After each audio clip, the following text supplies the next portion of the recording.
Il fallait que je soulève le karting pour le mettre sur le chariot qu'on a vu tout à l'heure. Par exemple, quand je suis dans le karting et que lui le pousse, pas parce que voilà, il pousse le karting, les autres pilotes le poussaient avec eux.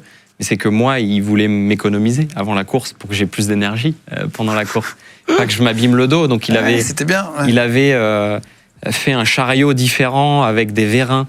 Et après, il en a même eu un électrique qu'il a fait avec une télécommande différente pour pouvoir soulever le karting en fait automatiquement, alors que tous les pilotes étaient là à soulever le karting, à se faire mal au dos. Et il a toujours pensé en avant, et pas se fatiguer pour rien. En fait, il fallait qu'il y ait quelque chose de... S'il y avait quelque chose de dur, il fallait que ça serve à quelque chose. Tu as connu toute ta jeunesse quand même, tu as vécu sans avoir beaucoup d'argent. C'est important parce que la plupart des pilotes de F1 viennent de familles avec beaucoup d'argent. C'est un sport, je ne savais pas vraiment, mais je crois que c'est Lewis Hamilton d'ailleurs qui disait c'est un endroit où il y a beaucoup de fils de milliardaires. Enfin, je crois qu'il avait dit ça à l'époque. Donc toi, tu as connu quand même le fait de ne pas avoir d'argent au début.